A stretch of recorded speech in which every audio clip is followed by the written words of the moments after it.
నమస్తే, welcome to frankly with Telakapalli. సమకాలీన రాజకీయ అంశాలు, లేటెస్ట్ పొలిటికల్ అప్డేట్స్ అందించడానికి మనతో పాటుగా గెస్ట్ ఎడిటర్ తెలకపల్లి రవి గారు సిద్ధంగా ఉన్నారు. రవి గారు నమస్తే సార్. నమస్తే sir, Rajahmundry doctor tragedy, real time governors ఇదేనా అంటూ పెద్ద ఎత్తున వార్తలు. చాలా విషాదకరం అండి. మొన్న 6-7 తేదీల్లోనూ మీడియాలో ఒక ప్రమాదం తాలూకు వచ్చే ప్రమాదం అంటే ఆ డాక్టర్ ఆమె ప్రియాంక మెడిసిన్ పూర్తి చేసి పీజీ చదువుతున్నారు రాజమండ్రిలో, సొంత జిల్లా గద్వాల, అక్కడ చదువుతున్నారు. ఒక ఘోర అది ప్రమాదంలాగా లేదు, అదే పనిగా ఒక కారు వచ్చి గుద్దడం అన్నది చాలా స్పష్టంగా అందులో ఇది ఉద్దేశపూర్వకంగానే జరిగిందని చూసే వాళ్ళకు కూడా అది సందేహం వచ్చేటట్టుగా అది కనిపిస్తుంది. అది కూడా మీడియాలో జరిగింది 3వ తారీఖు. ఇంత ఫుటేజీ, ఇంత మోడర్న్ సిటీ, ఇంత ఫోకస్ ఉన్న సిటీలో అది జరిగితే, మరి 3వ తారీఖు జరిగితే అది 6 మీడియాలో వచ్చినట్టు గుర్తు నాకు. ఇంకో 3 రోజుల తర్వాత మీడియాలో వచ్చేవరకు కూడా జరగలేదు. పోలీసులు కూడా నెమ్మదిగా కొన్ని చర్యలు తీసుకోవటం మొదలుపెట్టారు. కానీ వాస్తవంగా నిన్న ఆమె చనిపోయారు. సికింద్రాబాద్ కిమ్స్లో తరలించారు. ఇంకా చాలా ప్రమాదకరం అని తెలిసినప్పటికీ ప్రయత్నం చేశారు, కానీ ఆమె చనిపోయారు. చనిపోయాక ముఖ్యమంత్రి చంద్రబాబు విచారం వెలిపుచ్చారు.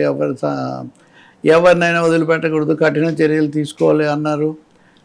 కానీ చాలా విలువైన 3 రోజులు వాళ్ళేమో కనీసం కనపడకుండా వెళ్ళిపోయారు, పరారీలో ఉన్నట్టుగా. 7వ తారీఖు అరెస్ట్ చేశారు. 7వ తారీఖు అరెస్ట్ కూడా ఐ థింక్ దవ్వంత్ అని ఒక అతను కారులోనే పడుకున్నాడు అండి. ఇదంతా చేసి కారులో పడుకొని ఉండగా అతన్ని పట్టుకున్నారు. రెండో అతను ఎడ్వర్డ్ అనే అతనేమో ఇంకా దొరకలేదు. అంటే ఇంత ఘోర ప్రమాదం రాజమండ్రి లాంటి కీలక ప్రధానమైనటువంటి నగరంలో మీడియాలో ఇంత గల్లంత అయిన తర్వాత కూడా అప్పటికి కానీ ఇది ఒక తీవ్రమైన ఘటనగా నమోదు కాలేదంటే ఏం జరుగుతుందనేది ఒక పెద్ద ప్రశ్న వస్తుంది కదా సహజంగా.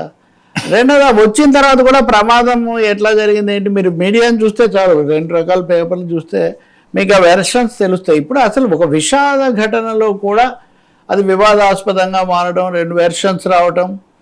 చివరికి ఆమె చనిపోయాక నేను వాళ్ళ నాన్న వెంకటేష్ అని ఆయన మీడియాతో మాట్లాడారు. ఆ మీడియాతో మాట్లాడినవి కూడా వచ్చాయి.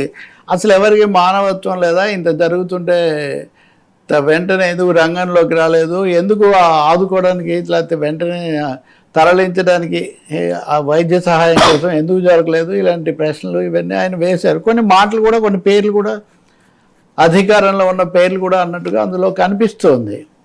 సో ఇంకోవైపునేమో జగన్మోహన్ రెడ్డి ఆయన ఒక ట్వీట్ పెట్టాడు, అసలు వ్యవస్థలన్నీ సరిగ్గా పనిచేయట్లేదు, ఇంత జరిగితే కూడా ఎవరి నుంచి స్పందన లేదు, ఆమె కుటుంబ సభ్యులు కూడా ఇంత ఆందోళన ఆవేదన వ్యక్తం చేస్తున్నారని చెప్పి ఆయన ఒకటి పెట్టాడు. సో దీనికి ప్రభుత్వం జవాబు చెప్పాలని ఇప్పుడు వెరసి నిన్న ఆమె చనిపోయిన తర్వాత మళ్ళీ ఈరోజు మీరు కనుక పత్రికలు చూస్తే మళ్ళీ 2 మామూలుగా అమ్మాయి చనిపోయిందన్న వార్త ఒకటి, పోలీసుల దర్యాప్తు మీద మాకు పూర్తి నమ్మకం ఉంది, మా మాటలను కొంతమంది వక్రీకరించారు. నిజంగా చాలా విచారకరమైంది ఇది. మొదటిది, ఒక బాగా ఉన్నత విద్యావంతురాలైన మహిళను చాలా ఘోరంగా బాధ్యతారహితంగా తాగి మత్తులో ఉన్నారని చెప్తున్నటువంటి వాళ్ళు కొట్టి చేస్తే వాళ్ళు ప్రాణాలు పోవటానికి కారణమైతే వాళ్ళ మీద వెంటనే చర్య తీసుకోలేదు. ఆ వార్తకు ఆ దుశ్చర్యకు రావాల్సినంత ఫోకస్ రాలేదు. అదంతా అయిన తర్వాత ఇప్పుడు 20 లక్షలు ప్రకటించారు, ఓకే సహాయం చేశారు అనుకుందాం. కానీ అది కాదు కదా ఇక్కడ ముఖ్యమైనది. దాని మీద ఇప్పుడు ఏ మాటలైతే మీడియాలో వస్తున్నాయో, ఏ మాటలైతే ప్రతిపక్షాల నుంచి వస్తున్నాయో అవన్నీ వాస్తవానికి పోలీసుల నుంచి వచ్చి ఉండాల్సింది కదా. చాలా ఘోరమైన ఘటన జరిగింది, మా దృష్టికి వచ్చింది, మేము వెంటనే రంగంలోకి దిగాము, వాళ్ళను గాలిస్తున్నాము, ఇటువంటివి నిన్న మొన్న కాదు. అది వచ్చిన వెంటనే మొదట మీరు చేయలేదనుకుందాం, మీ దృష్టికి రాలేదనుకుందాం, కనీసం మీడియాలో అవి వచ్చిన తర్వాత అయినా వెంటనే స్పందన అన్నది ఎందుకు కనపడలేదు. ఇప్పుడు మనం వింటుంటాము రియల్ టైం గవర్నెన్స్, ఎప్పటికప్పుడు వెంటనే చర్యలు. రియల్ టైం గవర్నెన్స్ ఎవరైనా దేంట్లో ఎక్స్పెక్ట్ చేస్తారు? ఒకటి పోలీస్ ప్రొటెక్షను, 2 డాక్టర్స్ ట్రీట్మెంట్. ఈ 2 విషయాల్లో ఎప్పుడైనా పౌరులు కోరుకునే రియల్ టైం గవర్నెన్స్, ప్రభుత్వం యొక్క సహాయము, ఈ 2 విషయాల్లో కూడా బాగా సమయం అయింది అనే సమాచారం మనకు వస్తుంటే పోలీసులు కూడా ఏం చెప్తున్నారు, ఆయన కిషోర్ అని ఎస్పీ చెప్తున్నారు, మేము 3వ తారీఖు ఇట్లా మా దృష్టికి వచ్చింది, ఏది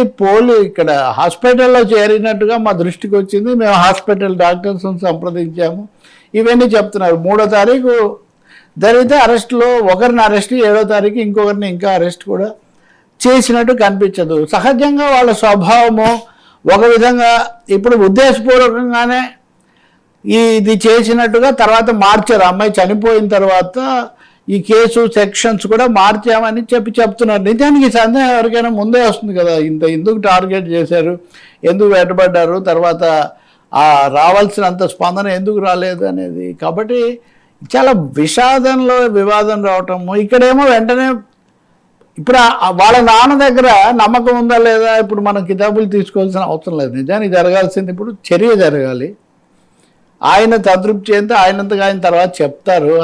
ఇంకొక చోట వచ్చిన వార్తను ఇంకొక వెర్షన్ను తోసిపుచ్చుతున్నట్టుగా చెప్పించడం ప్రతిసారి ఇదే స్టోరీ రిపీట్ అవుతుంది. ఇది మటుకు తప్పకుండా చక్కదిద్దుకోవాల్సిన అవసరం ఉంది. పోలీసుల మీద కూడా మరి రకరకాల ఒత్తిడిలో వాళ్ళు ఏం చెప్పాలి, ఏంటి, ఏ సమయంలో ఎంతవరకు చెప్పాలన్నారు. మీరు గుర్తు చేసుకుంటే ఇదే రాజమండ్రి దగ్గరే గతంలో ఫాస్టర్ ప్రవీణ్ది కూడా జరిగింది. అది కూడా ప్రమాదమే.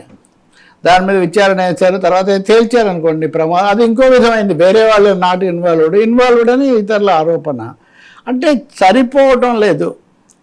రాష్ట్రంలో ఉన్న తీవ్రమైన రాజకీయ ఉద్రిక్తతలు, అసహనాలు, పరస్పర ఆరోపణలు, రెడ్ బుక్కులు, వీటన్నిటి మధ్యలో ఉండాల్సినంత విజిలెన్స్, ఉండాల్సినంత అలర్ట్నెస్ అయితే ఉండటం లేదు. పైగా స్పందన చాలా ఆలస్యంగా, ఆచితూచి, దశల వారీగా, రకరకాలుగా ఉండడం అన్నది పౌరులకు, లేదా నిజం తెలుసుకోవాలనుకునే వాళ్ళకు, లేదా నిందితులకు శిక్షలు పడాలని కోరుకునే వాళ్లకు చాలా అభ్యంతరకరంగా తోస్తూ ఉంది. దీన్ని తప్పకుండా చక్కదిద్దుకోవాల్సిన అవసరం చాలా ఉంది.